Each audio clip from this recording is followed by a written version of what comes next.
All right, everybody. Well, thank you for attending. It's now 1 minute after. I think it's probably time for us to start because we want to make sure to get all the stuff in for the plenary that we can.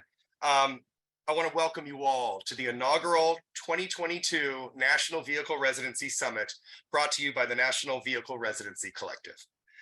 Thank you, everyone, for attending today. It is an honor to speak with you all. I also want to specifically thank Bob Wells, Sue Ann Carlson, and everyone at the Home on Wheels Alliance, as well as everyone at the National Homelessness Law Center for supporting this first ever National Vehicle Residency Summit. My name is Dr. Graham Pruss, and I use he, him pronouns. For those who cannot see me, I am a white middle-aged man with short brown hair and a graying beard, balding hair apparently whenever I turn my head down. I'm wearing a blue shirt with a gold tie. I am an anthropologist and a mixed methods researcher, meaning I use qualitative and quantitative methods like interviews and data, who has been working with people who live in vehicles full-time as their primary housing. For vehicle residents who are attending this summit, much of the information shared may seem obvious to you. Please bear with us if that is the case, as the goal of our summit is to bring together and help educate all of our attendees, including vehicle residents, as well as people who operate or intend to start parking programs. We want the lived experience of vehicle residents to inform our policymakers, our legal advocates, and researchers who are here to help protect the civil rights of vehicle residents, as well as the human right to choose your residency. We advocate for including all members of our communities in our healthcare, economies, social service, and housing systems by ensuring safe, healthy spaces for people who inhabit a vehicle as home. Now, after that brief introduction, I'm actually going to turn it over to my dear friend, Dee Powers, who's actually going to be introducing our summit today and themselves. So thank you very much, Dee. Thank you very much, Graham. Good morning, everyone. My name is Dee Powers, and my pronouns are they, them.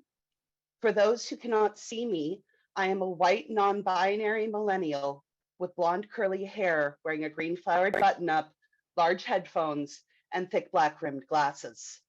I am a former vehicle resident and political activist. I am speaking to you today from Seattle, which, like many West Coast cities, is a notoriously expensive place to live.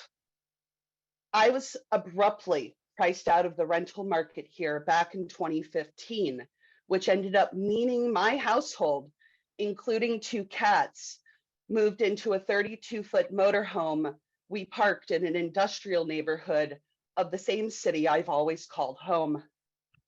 I had big dreams of traveling the country, well, at least the state, but the used 30-year-old motorhome I'd purchased wasn't nearly as capable as it appeared to be when I bought it, and I had to stick a lot closer to where I started from than I ever wanted to. But I made the best of that bad situation and settled in for what ended up being a long 7 years living in a 32-foot RV only a few miles from my last apartment. I managed to luck into a few opportunities over the 7 years I had lived in my vehicle. After a few years of shuffling from spot to spot, I was invited to use a stable parking place on the edge of some private property. A couple years after that, a free mobile pump out service showed up out of the blue. Seriously, he continued showing up monthly to dispose of my waste out of my tanks, eliminating the need to move my vehicle to dump 30 miles away at the nearest rest stop. Eventually, I was offered a golden ticket, the way out of the situation I had ended up in, an emergency housing voucher, which is a program very similar to Section 8, put me into the cozy subsidized apartment you see in the background today. I work for a grassroots housing justice organization now named Be Seattle, whose mission is to build the power and leadership of both renters and people experiencing homelessness, and to fight displacement, whether it be evictions, sweeps, or raids. and to give housed and unhoused alike the strength and personal agency needed to advocate for themselves and their communities. But back to my time living a life on wheels. During those 7 years, I built a community up around me that was determined to be good neighbors to all. I stepped out of survival mode at the beginning of the COVID-19 pandemic to help support my neighbors.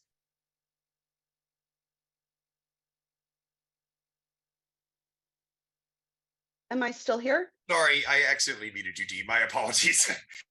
All right. So I stepped out of survival mode at the beginning of the COVID-19 pandemic to help support my neighbors as every other service closed their doors. I converted my wheeled home into a mutual aid distribution center that helped supply goods to anyone in need of basic necessities. Because being able to contribute and give back through community care and mutual aid has always been important to me. Even in our darkest moments, a glimmer of hope can always be found by persevering through and creating kindness wherever one goes.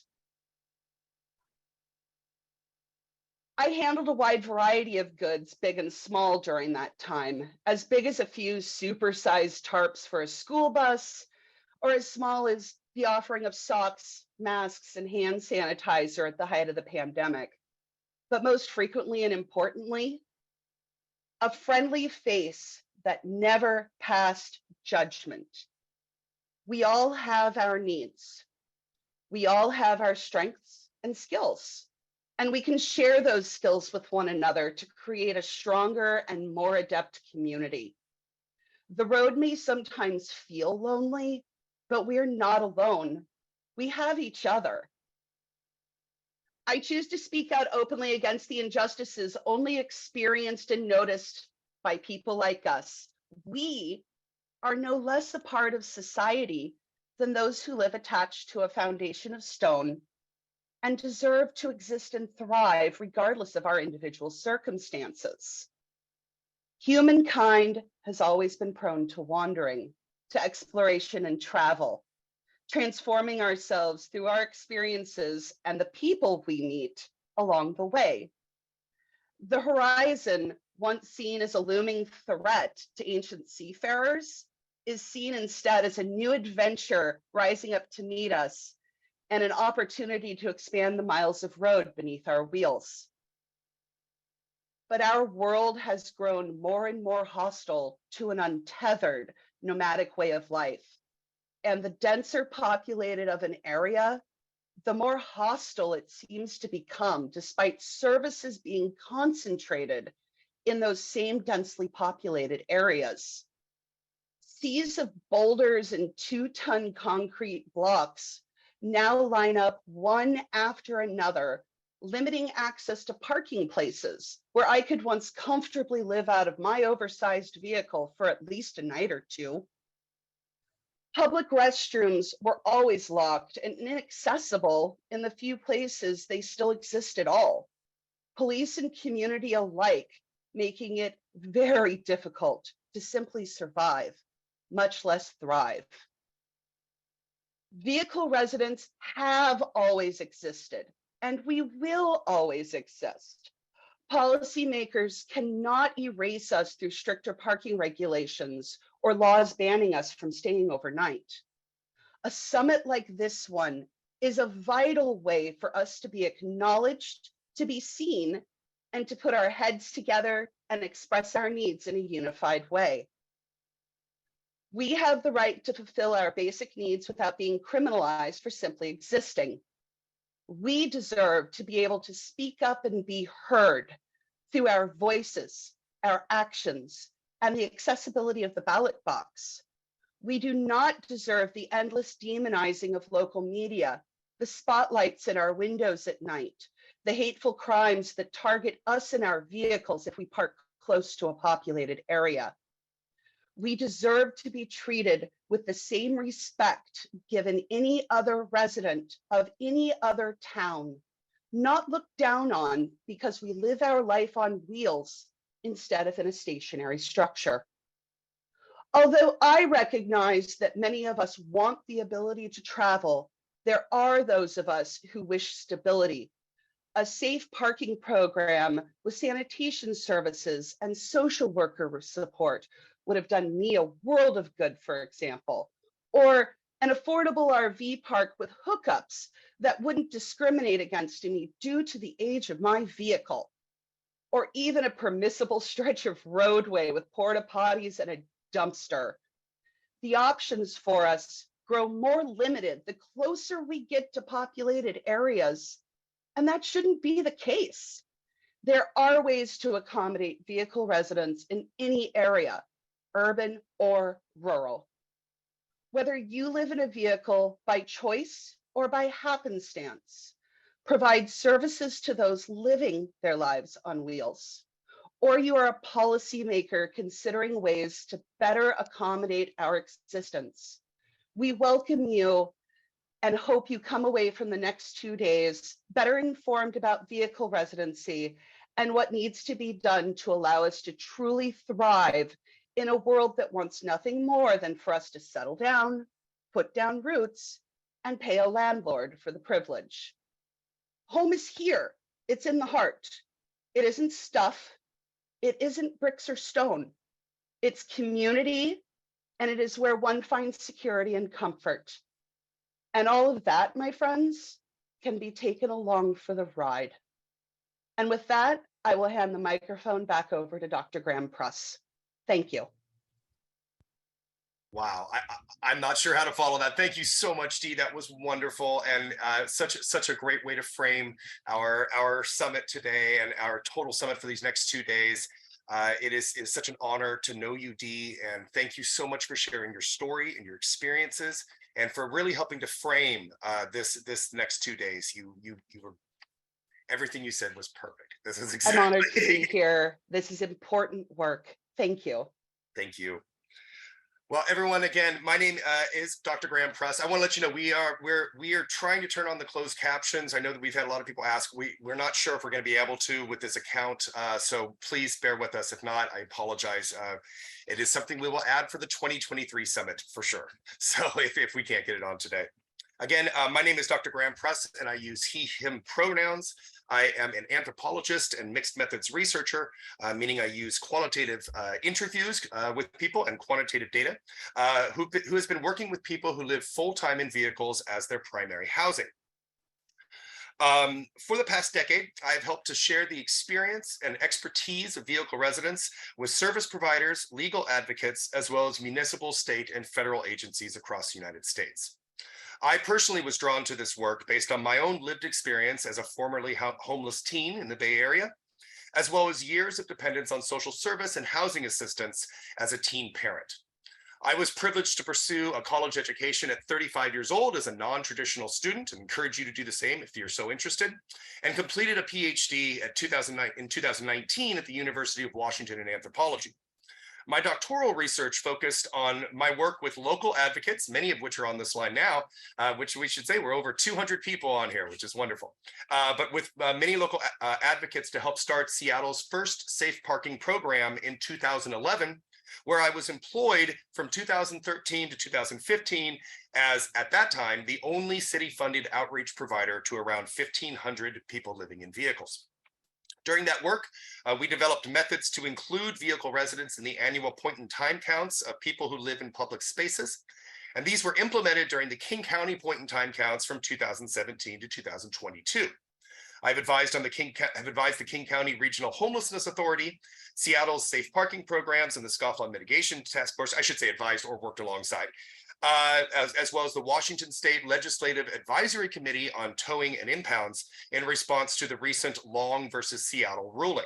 We'll be talking about a lot of these things today in the next couple days during our summit. I also work with the Colorado Safe Parking Initiative, and as an expert witness recently as an expert witness in a San Diego class action suit against the criminalization regarding the criminalization of vehicle residency. I have also organized a weekly community meal under the Ballard Bridge in Seattle for 7 years until that area was fenced off itself.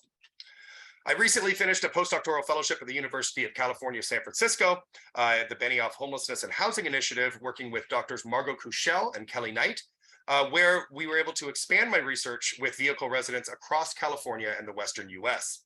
I'm one of the founders and co-organizers of the National Vehicle Residency Collective and our inaugural summit, alongside Tristia Bauman, a senior attorney at the National Homelessness Law Center. And we founded the National Vehicle Residency Collective last year as a way to invite vehicle residents, parking program providers, and legal advocates to share their expertise and strategies to support vehicle residents. This all-volunteer run effort was made possible by significant contributions from the University of California, San Francisco, the National Homelessness Law Center, and the Home on Wheels Alliance. Our collective is organized into 3 distinct working groups that meet monthly about 1, the lived experience of vehicle residents, 2, developing parking programs for vehicle residency, and 3, legal advocacy to protect the civil rights of vehicle residents.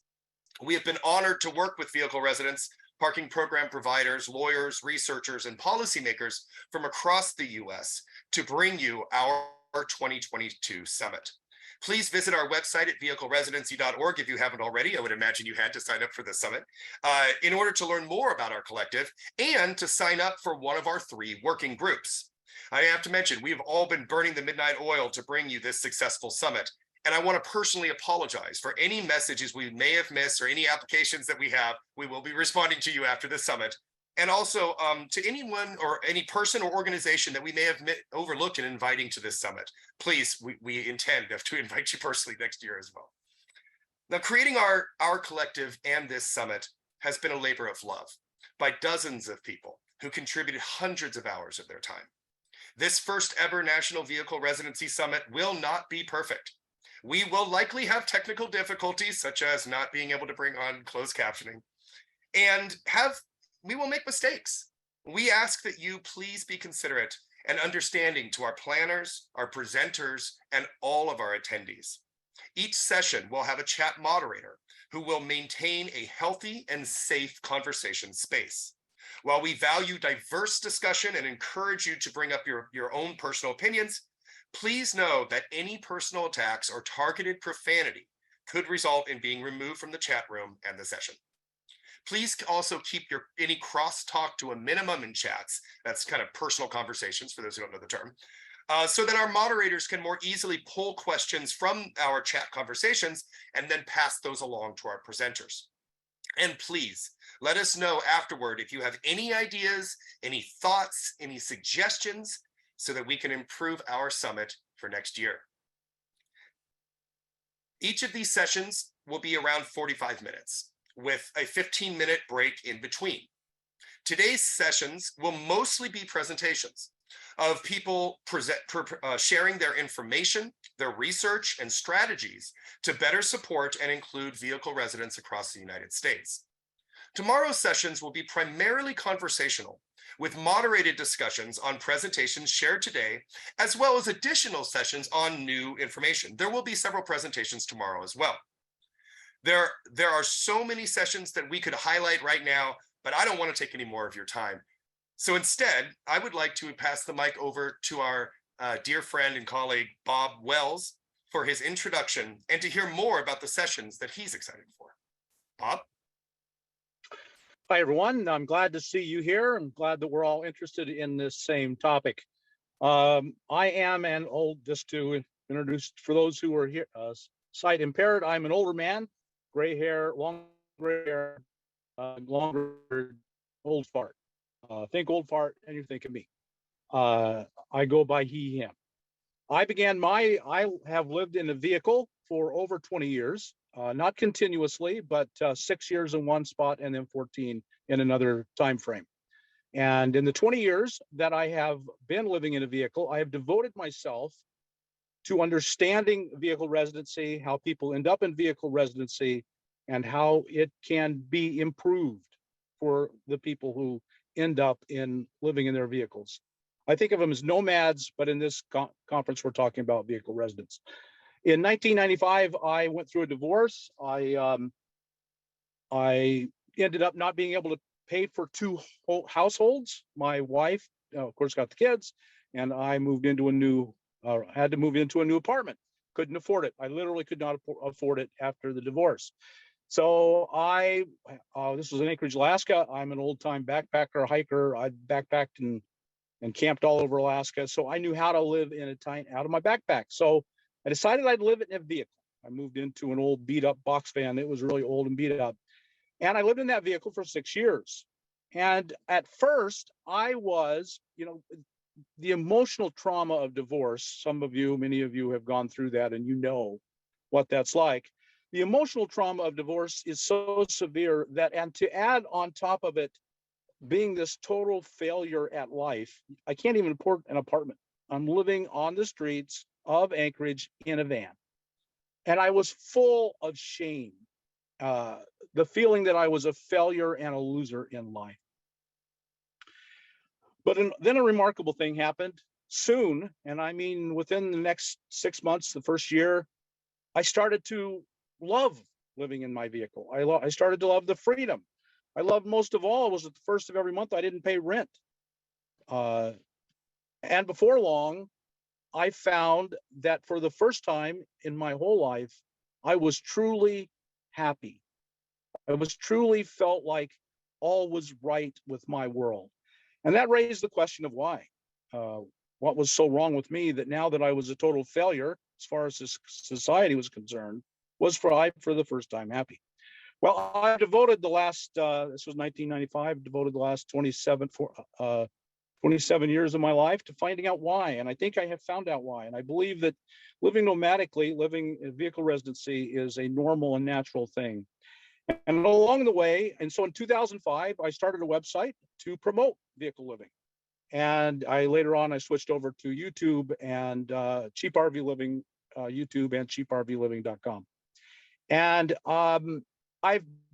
every person I've met who lived in a vehicle, I've asked them and learned from them, how is your life? Is your life better now? Is it worse? And almost universally, and I mean literally almost universally, everyone's life was better.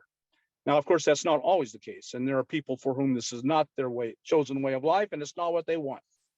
And the thing I have discovered in my research and my lived experience of the last 27 years is that vehicle residency is a big tent. And I've met and know all of these people from the extreme ends of the big tent. I know people in $1 million RVs, $1 million in the bank, $10,000 a month's income, and they love living in their vehicle. And myself, I know when I was in 1995, I was a working man living in a van because I had no other way to live. That's a very common story. I know people in tiny houses who on wheels, and they do move them, but they bought a piece of land. They put the tiny house on a piece of land. They got a knock on the door and said, "You have to move. You can't be here. Codes don't allow it." And they had to move. I know a woman who was a grandmother who was living on literally $700 a month. She moved into her van because she could not live any other way. She scraped together some money. She had a little bit of Social Security coming in. She scraped together a little bit of money, but put $200 down on an acre in the desert of Arizona, moved her van on it, got a knock on the door and said, "You can't live here," from the county, because you can't be here in a van. And of course, so there's this whole gamut. And now there are the digital nomads, the young van life people, and they're $150,000 sprinters. That's now a huge segment of vehicle living. And then all the way down to the grandmother who's living in her car because she can't live anywhere else. It's there, a cardboard box. She's living on $500 a month, $700 a month Social Security. And then, of course, you have the truly homeless living in cities under a $10 Walmart tarp because that's all they got. And they had to scrape together the $10 to get that tarp.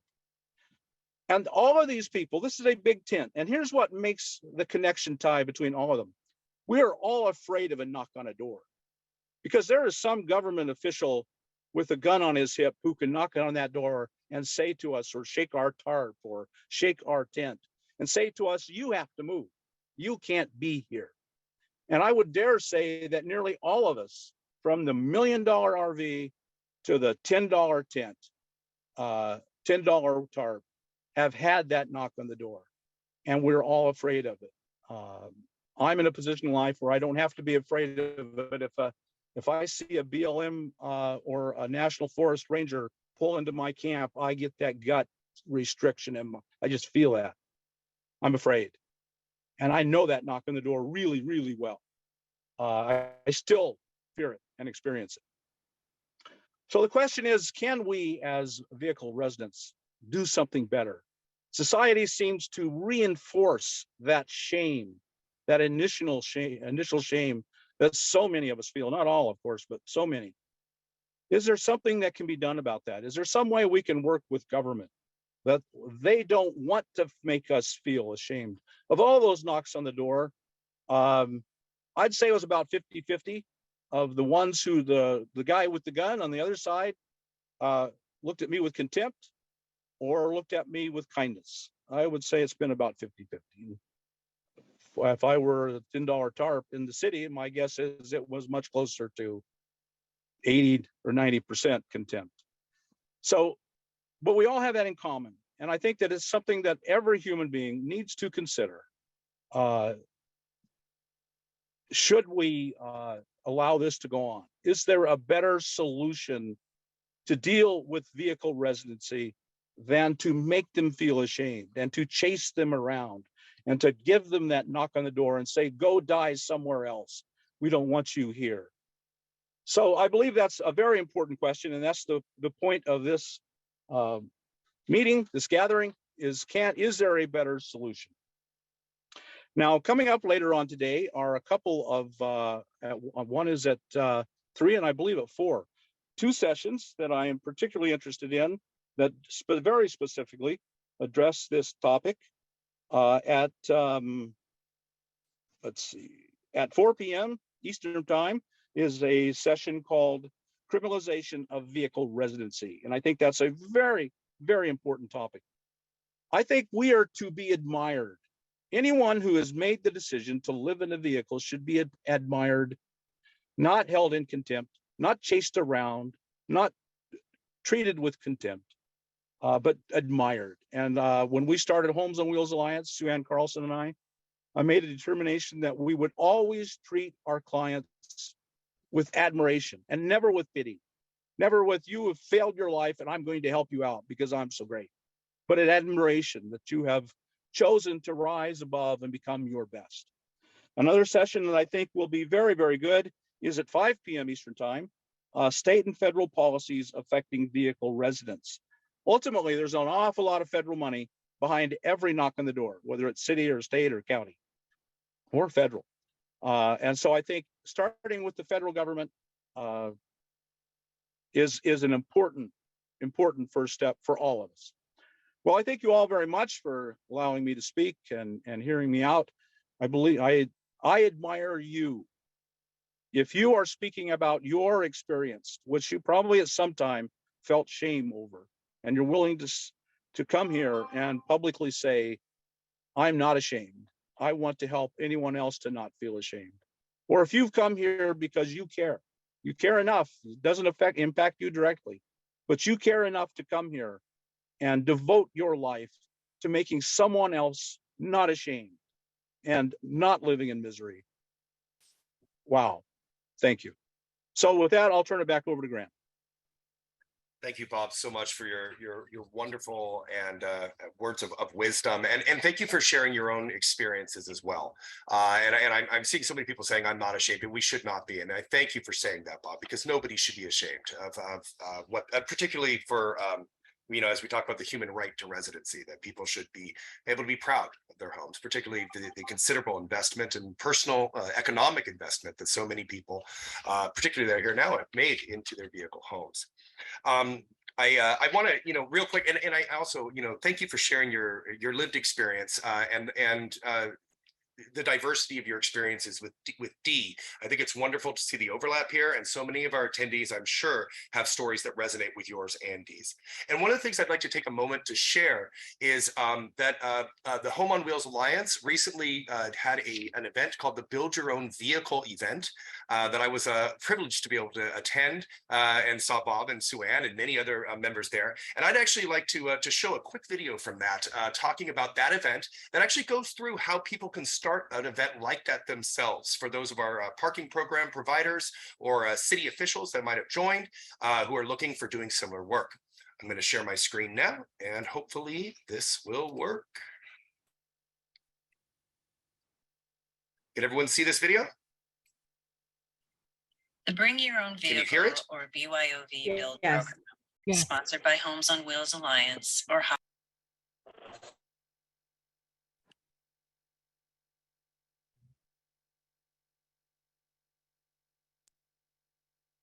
There's no sound. We lost audio when you Oh, muted yourself. Okay, thank you. Clients are One sec. Let me restart it. Sorry about that. I'll start it up again with the audio. My apologies. The Bring Your Own Vehicle or BYOV build program, sponsored by Homes on Wheels Alliance or HAWA, provides functional improvements for vehicle residents. Clients are selected based on financial need and mobile living or dispersed camping experience. Improvements include floors, beds, shelves, insulation, solar power systems, and ventilation. Each build project is well-defined both in its scope and materials. A web page is created to receive applications for potential recipients based on financial information, desired priority of improvements to their vehicles, and photos of their vehicles where improvements are desired. HAWA's liability is minimized by installing only new parts and materials selected by HAWA. We focus on safety, no mechanical repairs are provided, and no additional work that is out of scope is provided. Completed work is inspected by a highly skilled lead volunteer and then signed off on by the recipients. Once the number of participants and projects are determined, then a web page is created to begin accepting volunteers who agree to expectations and commit to their availability to work week-long shifts. A selection committee reviewed and or interviewed approximately 75 recipients and 100 volunteers for the October 2022 BYOV. Eventually, about 80 volunteers, builders, electricians, inventory, hospitality, runners, accounting, safety, first aid, and media were supported by a manager, assistant manager, and tech support coordinator, and served 18 clients over a 4-week period. HAWA secured a build site, 2 acres of private property provided by mail, messages, and more in Pahrump, Nevada, renting 1 permanent storage locker and 1 for the month of the build. Since all clients and volunteers were experienced at dispersed camping, a secure living location was easily found on public land about 15 minutes from the build site. Strong 10 by 10 foot tents for clients to live in while their vehicles were being renovated were provided.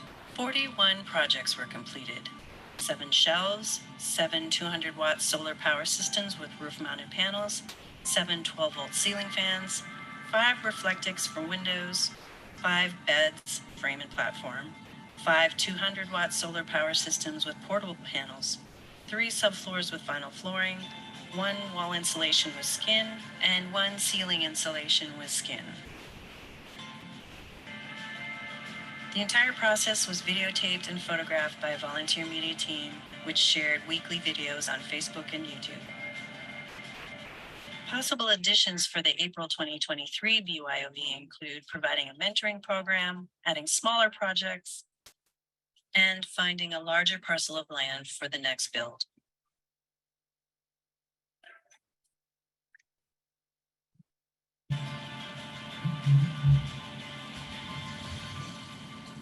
Thank you very much. I thank you for everybody at the Home on Wheels Alliance and the BYOV, particularly Deb and their team for putting that video together. I hope you learned a lot from that. Now I think it's a good time to pass it on over to my colleague Tristia, who will be talking a little bit about the collective as a whole and what we're looking for to be doing for our work here at the summit and into 2023. Thank you very much, Graham. Can you hear me okay? Yes. Wonderful. Thank you all for joining. It's so nice to see so many friends in the room. My name's Tristia Bauman. I use she, her pronouns. I am a half Tongan, half white woman in her mid-40s who is wearing a black suit. I have spent my entire legal career fighting for the liberation and dignity of all people. I'm an ally to vehicle residents. I started my career as a public defender in Miami-Dade County, where I represented people who were accused of crimes mostly based on their poverty or their skin color. I now am a senior attorney at the National Homelessness Law Center, where I've worked for almost 12 years. And in that time, I have focused on the criminalization of homelessness. Now, I know that people who are vehicle residents don't consider themselves homeless. Their vehicle is their home. But not everyone chooses that form of housing or shelter for themselves. And that is the population of people that is subject to growing laws that punish use of that shelter or home, even if there are no other options. At the Law Center since 2006, we have studied 187 cities across the country.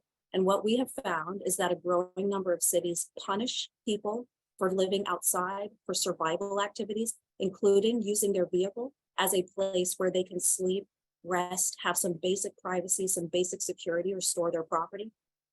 Laws punishing vehicle residency are the fastest growing anti-homeless law in the country, and an estimated 50% of cities, and this was in 2019, and the trajectory would suggest that it's even higher now, but at that time, about half of all US cities criminalized the use of a vehicle as a form of shelter.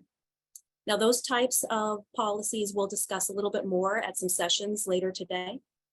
I have taken on those policies in the courts, including in cases like Bloom v. San Diego, where we are challenging a vehicle habitation ordinance and RV parking ordinance. I know that a lot of you have dealt with these ordinances, have navigated them, have suffered under them. That's what my work has focused on.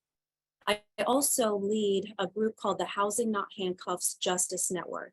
And included within that network are legal working groups, groups of attorneys, litigators from across the country who are focused on specific issues that can advance the liberation of all people.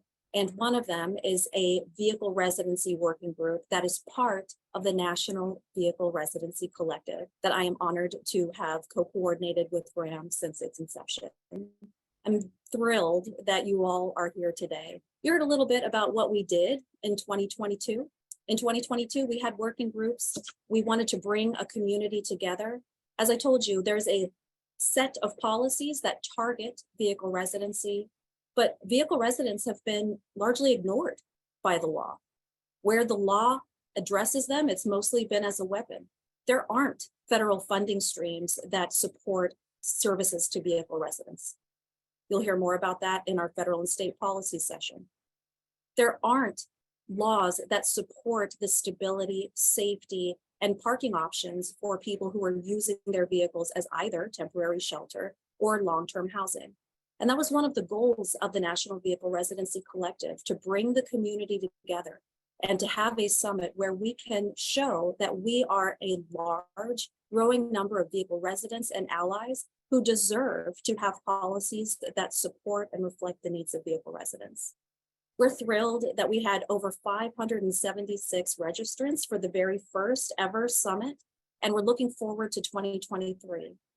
Now, some of what we know about how things worked in 2022 is that we had working groups. Our working groups included the legal working group, what we call the lived experience working group, a service providers working group. It may be that in 2023, that is the shape of the working groups moving forward. Maybe there are other working groups that this collective needs and that this community would benefit from. Maybe the working group model is not what the collective would want to do post-summit. Here is our opportunity to gather together as a community. We have registrants from all across the country, from coast to coast. We want to get the attention of lawmakers so that the policies are in place to help people who want and need that help. We also want to ensure that we can be a supportive community for each other, share strategies on how to live and thrive in vehicles, share strategies on how we can push back discriminatory anti-vehicle resident laws. And that is what the collective is designed to do. In 2023, we will be working on governance. This ultimately is a community that is designed for vehicle residents. Vehicle residents are the leaders. They are the key members. People like me, I don't live in a vehicle. I'm an ally. I'm here to support in the way that I can. And that's what our vehicle residency working groups are able to do. But we need governance, and that governance will be something that you as a collective will help to decide in 2023. We have an infrastructure. We have a growing community. We now have a summit where we're going to get together, share some great knowledge. And if you visit www.vehicleresidency.org, you'll find more information about the collective, how to join the collective, how to join one of the working groups, and how to help design the future of this growing community. Thank you so much for joining us, and we can't wait to see you again at the sessions. And just a couple notes about that. The sessions are recorded. So this is recorded. The other sessions are going to be recorded. You will be able to get the recordings on the website. So please do come, but don't feel like you can't step away. You can. If you're not able to grab all the notes that you need, don't worry. It's going to be on the website for you. And we are available as well to answer questions. You can register and join the collective directly through the website. It will take some time, as we talked about. We're all volunteers here in this community, so it will take some time for us to get back to you and get you connected, but you will not be ignored. We will get to you. Thank you for your patience as we grow our community. And back to you, Graham. Thank you, Tristia, so much. That was wonderful. And I appreciate everything, your outline of our summit and our collective. And again, want to echo that we are excited to work with you all. We now have over 230, we have 230 people on this call. This is wonderful. And people keep joining every minute. Just to give some brief demographics on what we know of the people who've registered.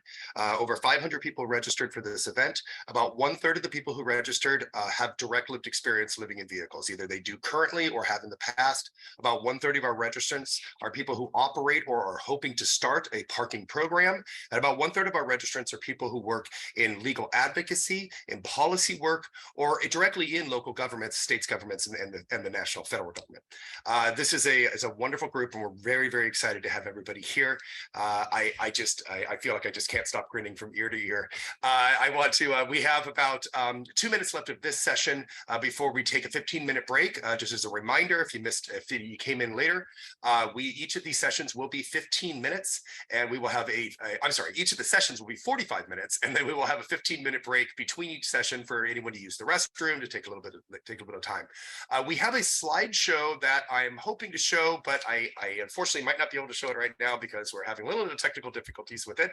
But that will have vehicle homes to highlight some of the important value and beauty of the homes that people are living in, and hopefully we'll be able to bring that online. If not, you'll be able to see it after our session, the next session.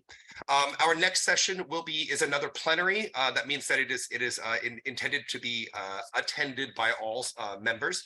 That is a session I will be hosting on a brief history of vehicle residency, talking about sort of the state of vehicle residency in the United States at the moment. And that will be, again, for about 45 minutes. And then after that, we'll be going into breakout rooms where we'll be having multiple sessions occurring concurrently. You should have seen that on the agenda on the site. If you want to take time during this break to visit vehicleresidency.org and to look at the schedule on there for the summit, you can choose in advance which breakout rooms you might want to go into. When that time comes, we will announce the breakout rooms, and you'll have a choice to move into each one you'd like. I think that's everything for right now. I want to say thank you once again for everybody for attending this amazing summit. So excited to speak with you all and to have everybody here. I look forward to speaking with you again in about 15 minutes.